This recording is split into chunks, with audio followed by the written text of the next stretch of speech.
The broadcast is now starting. All attendees are in listen-only mode. Hi, good morning to the US and good afternoon to Europe. I'm Klaus Schoki, Vice President of Technical Sales with Zweig Electronic. We are an RFID reader manufacturer, and we are hosting this webinar here with Josh Hoyt from Holy Grail to introduce quite an impressive system and very revolutionary stuff for table games. Josh is the CTO of Holy Grail, and he and his team did an incredible work over the last years to develop this outstanding system. I'd like to introduce you to Josh and give the presentation to him, and he will show what we are able to offer. Thank you, Klaus. The title for today's presentation is slots-like analytics for table games, and so let's just get into it.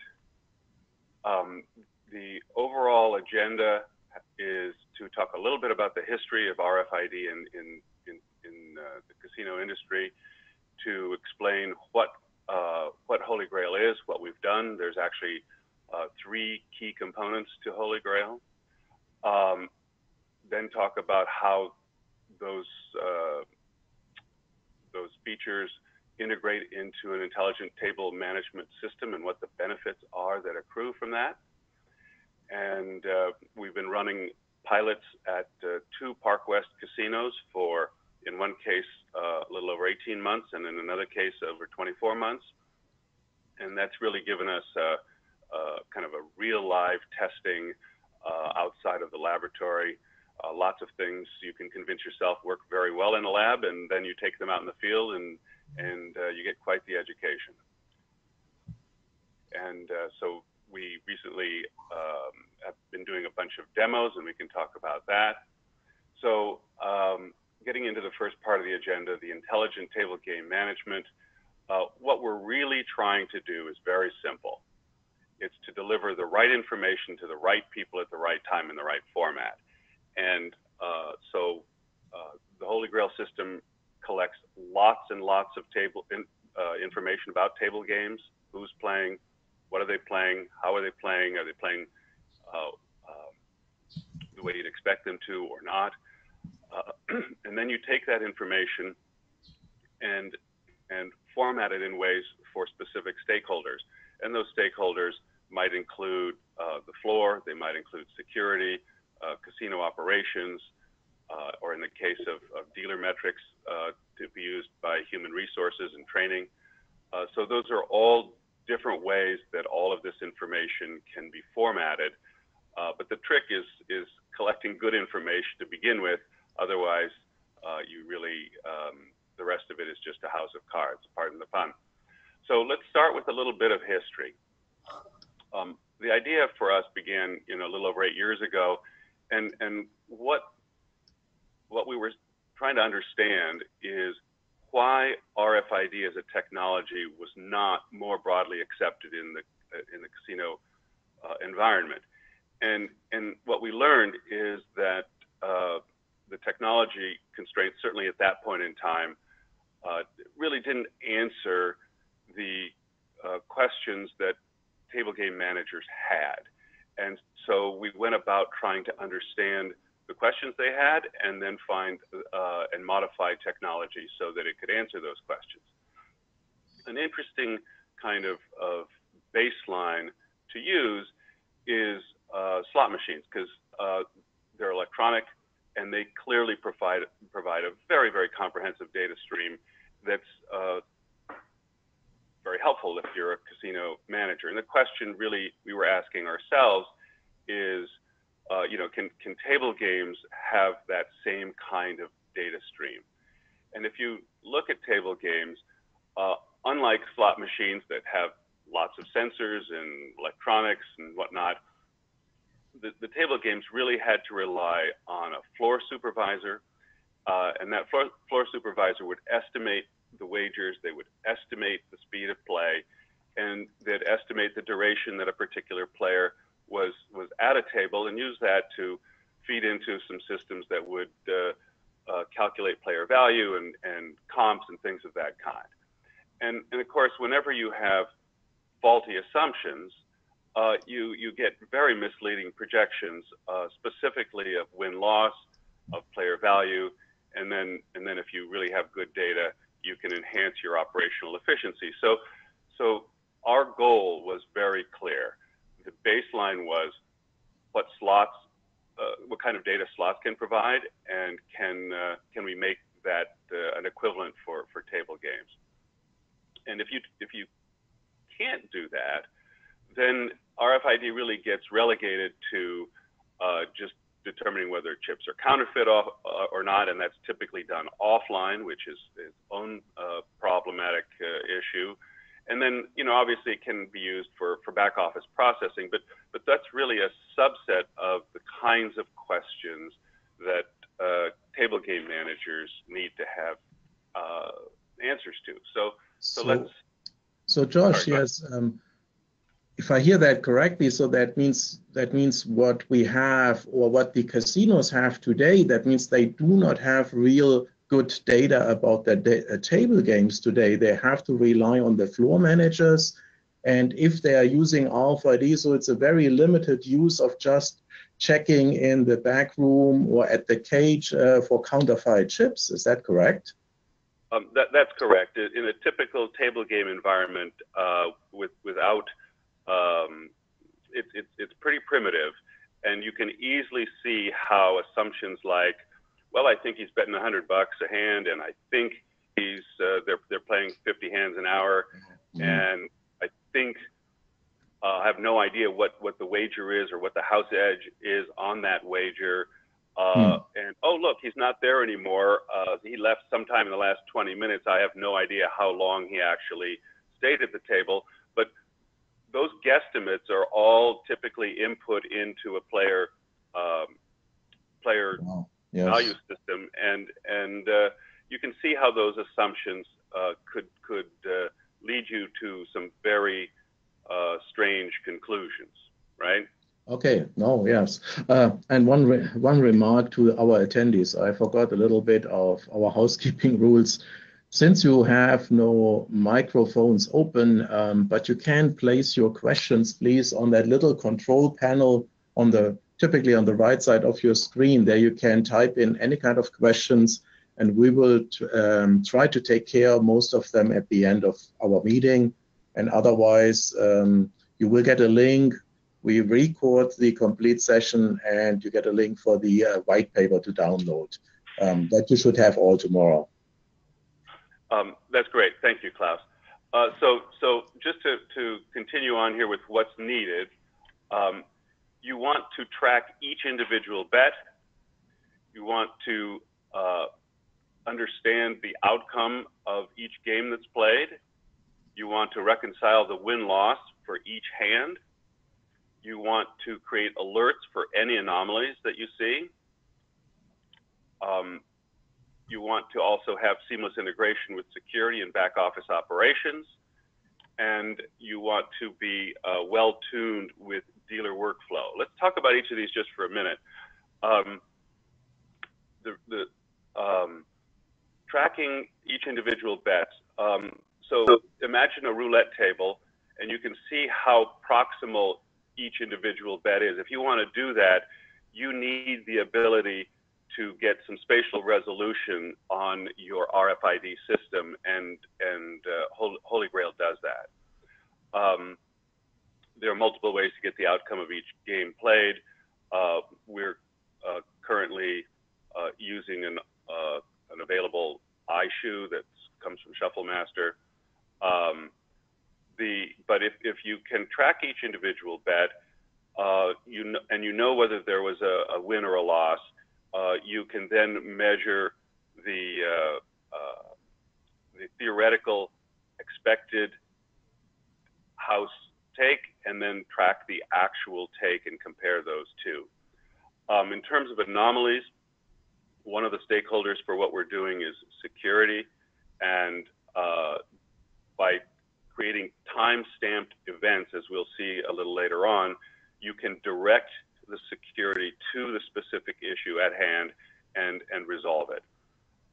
In terms of dealer workflow, the casinos are in the volume game. They are very interested in hands per hour and number of games played, and so anything that disrupts a dealer's workflow is you just want to look at that very carefully. One of the surprises that we had was because we could track adjacent bets, we were able to track dealers sizing into a winning bet, and that turned out to be, from an operational perspective, a great way to improve dealer workflow. And in terms of seamless integration, APIs for security and player performance are part and parcel of what we do. So what is Holy Grail? It's really, as I said, three things. The first is an ISO standard RFID system with enhanced spatial tracking, and its goal is to track multiple closely spaced wagers. You know, how tall can you put these adjacent stacks? How closely can you space them? Those are the technical challenges that we've been facing over the last period. The second thing that Holy Grail is an event-driven architecture. And so we're capturing who, what, when, where, and how. This is very high fidelity data, and because it's event-driven, you can really direct the important information to the key stakeholders. We mentioned security, and again, we'll get into an example of that. And so the third part is taking all that information and creating a reporting structure that's tailored to each of these stakeholders, whether it's a dealer, a floor supervisor, security operations, or training. The one thing about focusing on an ISO standard is Holy Grail's expertise is really on the sensors themselves. And so by leveraging readily available RFID reader modules, you know, for us to develop our own reader would just be a very heavy lift, but by using off-the-shelf readers, we get tremendous price performance, and that's obviously why we've working closely with FIG for us to develop that in parallel with the sensors would have been, as I say, a very, very heavy lift. And I think, Josh, yeah, I think that's a very important point for technology rolling out, that you are basing your system on an open ISO standard and not on a proprietary technology where most customers with proprietary technology have been burned in the past by high skyrocketing prices and very limited support, and the list is pretty long on the negative side. Yes. Oh, absolutely, Klaus. You know, you guys at FIG make 1 million readers a year, something like that, and you're adding new capabilities and improving the performance all the time. And if we were to take on the development of a reader, you know, we're going to update that once every few years, and that's really not our expertise. So we spend a lot of time thinking about how to let us focus on what we do well and how to leverage things that are in the market already to achieve exactly the kinds of price performance you're referencing. Yeah. A good example for a teamwork. Exactly. So there's a series of benefits. The Holy Grail sensors are highly customizable. They can be tailored to each casino, whether that's layouts, branding, adding bonus bets. The intent is you simply put a new felt on and update the software, and you're off and running. Scalable. What we mean by that is it's suitable for small, medium, or large operations. It can use existing infrastructure. There's no big pipes required for the data stream. it's robust. The fundamental building block on our side is a simple printed circuit board. It's cheap, it's tough, it's easy to embed into the table. The ultimate test is a game like Pai Gow Poker, where people like to slam the dice cup into the table. And as I say, we've had these things in the field for over 24 months, and our system holds up fine. The felts have to be replaced a little more often on Pai Gow Poker than other games. We've already talked about the accuracy, spatial tracking of adjacent chips. The stacks can literally abut each other, so that gives you some idea of the spatial resolution. It's essentially the dimensions of a chip. Fault tolerant. Casino operations really go on 24/7. So the circuitry that we build has an automated fallback position in the case of one of the computers going down. We have built in both self-diagnostics at the table and then remote diagnostics so that we can do easy service and support. And as I've kind of hinted at earlier, the hardware that we use is identical for a variety of games. At the two sites where we're located at Park West Casinos, there are 5 games that we are currently supporting: Baccarat, Blackjack, Pai Gow Poker, 3-card poker, and Ultimate Texas Hold'em. And again, the only changes that go on from one piece of hardware to the next is you put on a new felt and you download the rules for the particular game of interest, and you're off and running. Well, that means that you have that looks like a very high standardized modular hardware design you have already. So it is, but again, you can customize it as well. So the sensors themselves, as I say, are just built into simple printed circuit board. There is art involved. There is secret sauce, but from a customer's perspective, it's again extremely robust, customizable, and as you say, modular in order to be able to support multiple games. So let's talk about just redefining win-loss and player value for table games, because it's pretty sobering, pretty interesting. If you compare the accepted methodology, again, we hinted at it a little earlier, and the Holy Grail, you have an estimate of an average wager that's typically made once every 20 minutes or so by a floor supervisor. We're getting the actual wagers for each hand. You have, in the kind of state of the normal accepted methodology, an assumed speed, and of course, we're measuring the actual speed of play. You also have an assumed player duration and participation at the table, and you have to be pretty vigilant if you want to make that accurate, where we are having actual player participation. If there's a free hand, or they step away from the table, or in the case of back bettors who are often playing 2 or 3 tables, you want to capture all of that information.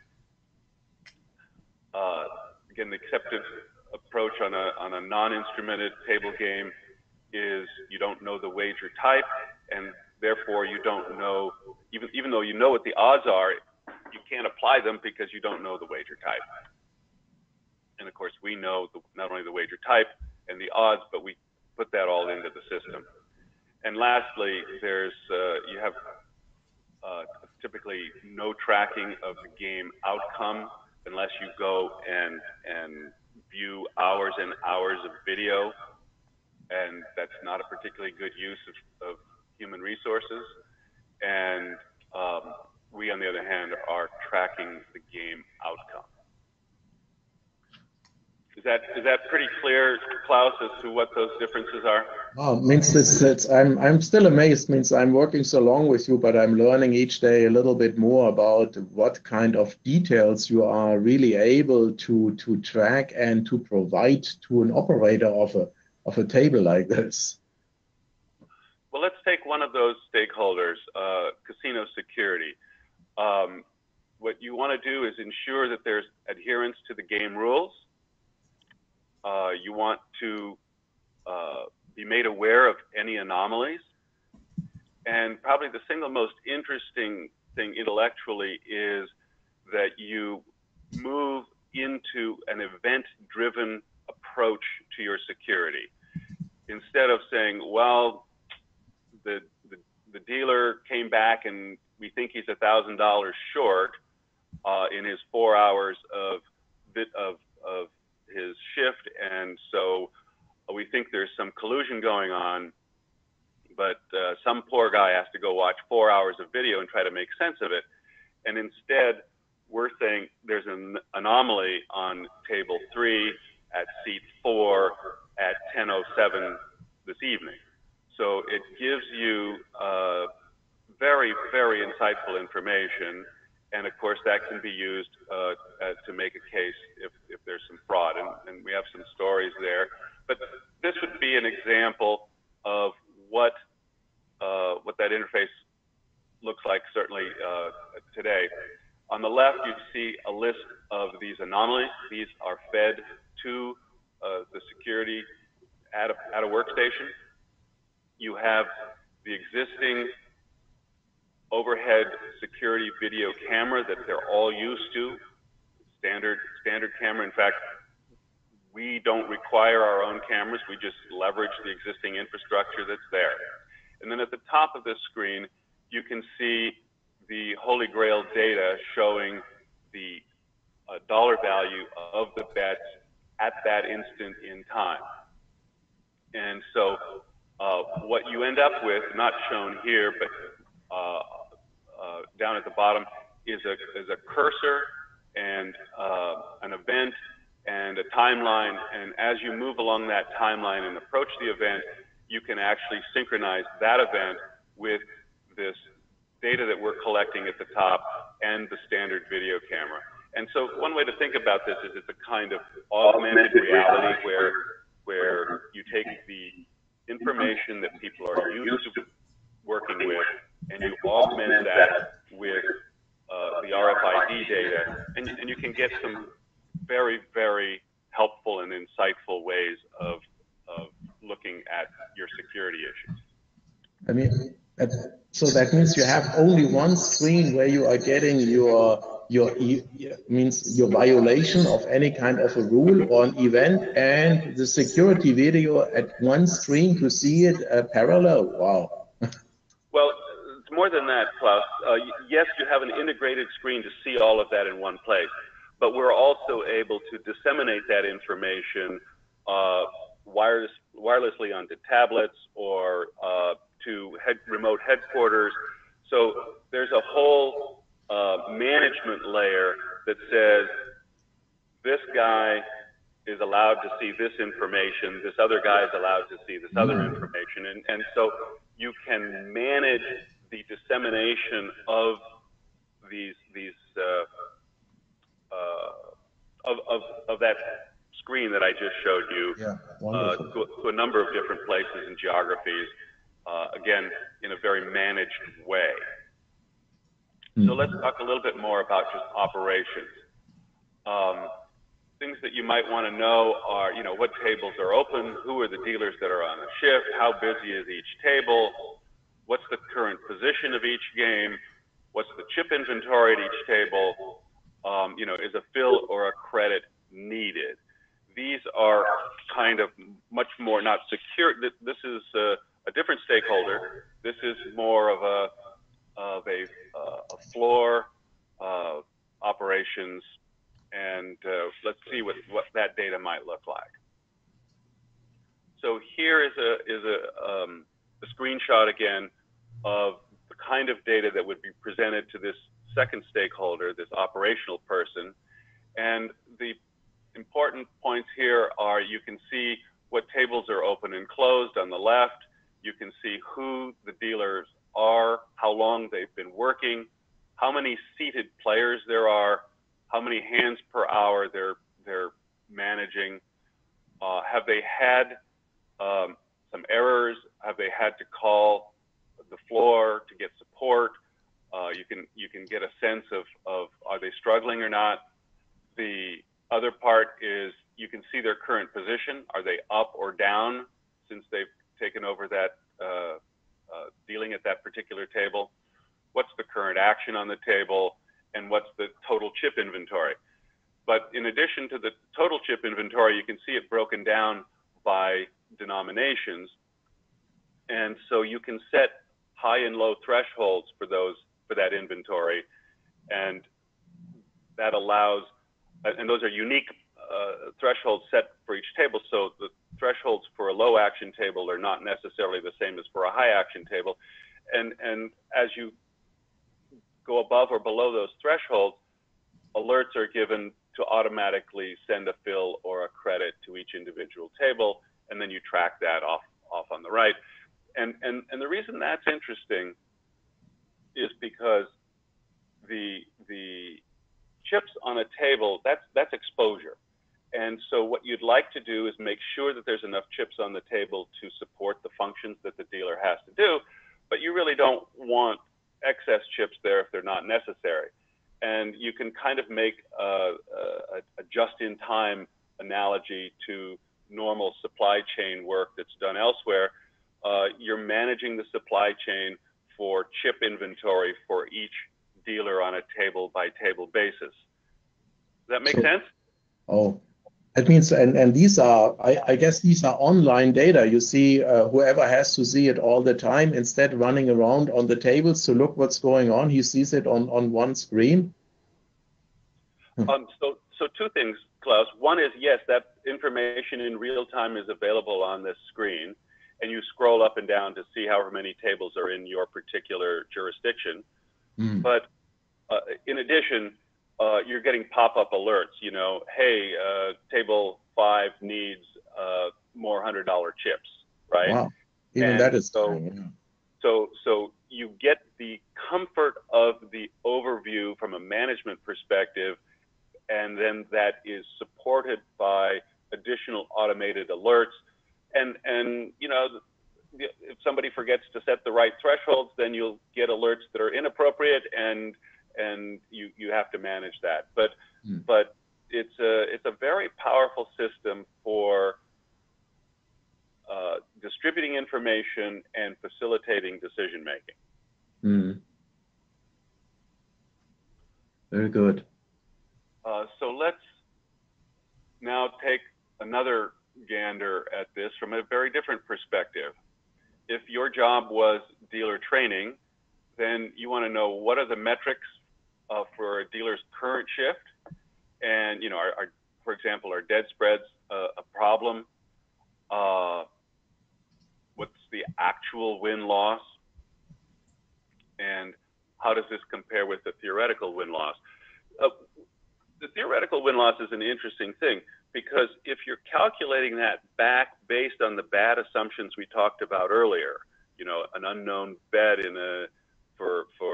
on an unknown wager for an unknown duration of time, you get a very, very bad estimate of what your theoretical win-loss is. When you're getting these actual measurements, your theoretical win-loss is exact. And then you can compare your actual win-loss to your theoretical win-loss, and that's, again, a very, very insightful piece of information. So here's a dashboard for how you might rank a dealer. On the left half is kind of a snapshot of this current shift, and on the right half, we're showing here a 30-day average. You get a sense of how long they've been at it, how many games have they done, how are they spending their time dealing cards, picking up chips, encouraging people to make bets, how much time are they spent on a dead spread, which is very costly, what's their actual results, and are there any errors, and then just some indications of volume. There's 25 chips in play on 12 spots and 4 seats, and the total action is, in this particular case, $70,000. So that's on a shift basis. On the right-hand side, you get more of an indication of longer-term performance. In this particular case, there's some metrics that were used, and this particular dealer ranks number 8 out of a posse of 22 dealers. The results, the theoretical is going to be varied by the action, as you see in the yellow line there, and then because the actual results have much wider swings, but you'd expect that after 30 days that the actual and the theoretical house take gets very, very close to 1. And so you can develop a ratio that's meaningful, and if people deviate from that, it gives you a chance to go down and select anomalous shifts. And from an anomalous shift not shown here, you can actually drill down into individual hands. And if there's a suspect hand, you can drill down into the security video and the augmented reality data for that specific hand. So it's a very holistic way of looking at all of this data. And you can imagine, sorry, go ahead, Klaus. Yeah, so that sounds like, so if you are seeing data here, like in your results where you say, hey, that is a suspiciously high or something like that at certain times, so you can just click on it and see the details of that game, or how is that? So when you collect 100 million pieces of data a month, you can slice it in many, many different ways. You can do ad hoc reporting, for example, where you want to look at when a particular dealer is seated with a particular player and look at the statistics of those games and see if they deviate from the norm. So you have the ability to really parse this data in ways that give you tremendous insight. Good. Amazing.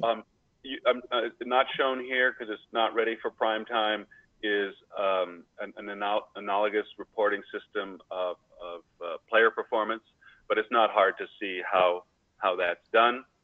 And again, we're not trying to build all of these systems from the ground up. So APIs that tie into existing back office and existing player tracking systems that people have already invested in is certainly on our roadmap. So with that, I think I just want to wrap this up. I think my time is up, and just say thank you to, I hope this was helpful and interesting. If you want to learn more, there's a website you can go to. On that website as a contact information for answering any questions you might have. There's also a white paper where you can learn more than I shared with you today. And so that's it. That's my 2 cents. Josh, thank you so much. And that was really eye-opening, I guess, for quite a few people.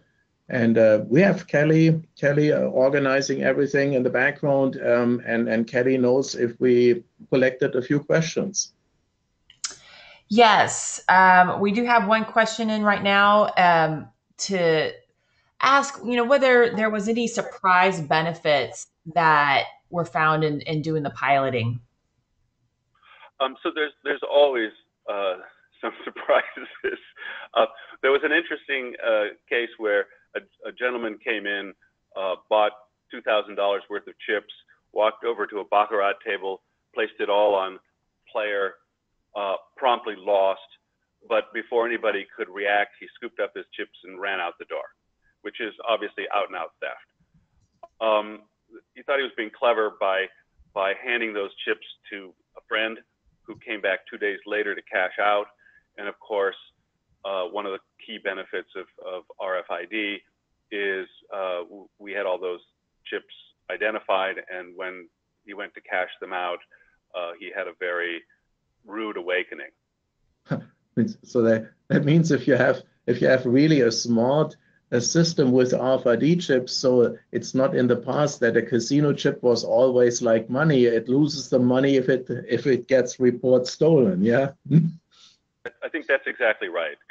You can as a casino remove the value of that chip if there's something that didn't happen in a way that you expected.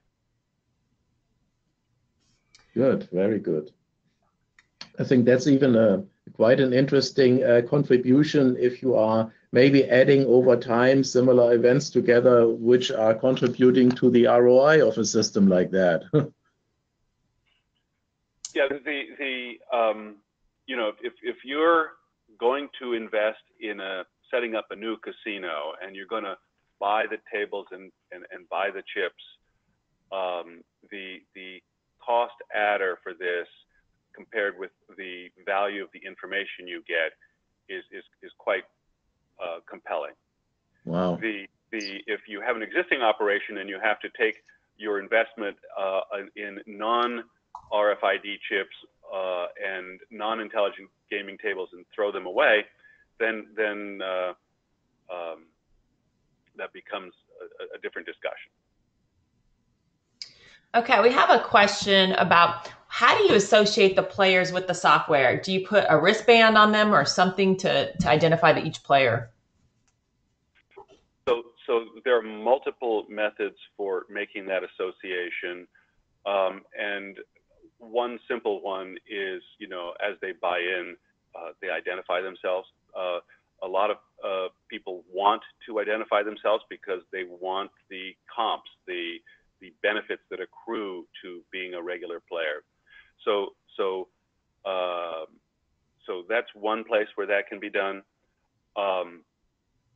There are player cards that are loyalty cards that are RFID sensitive, and those can be placed on these tables and read automatically. So that's a second way that that's done.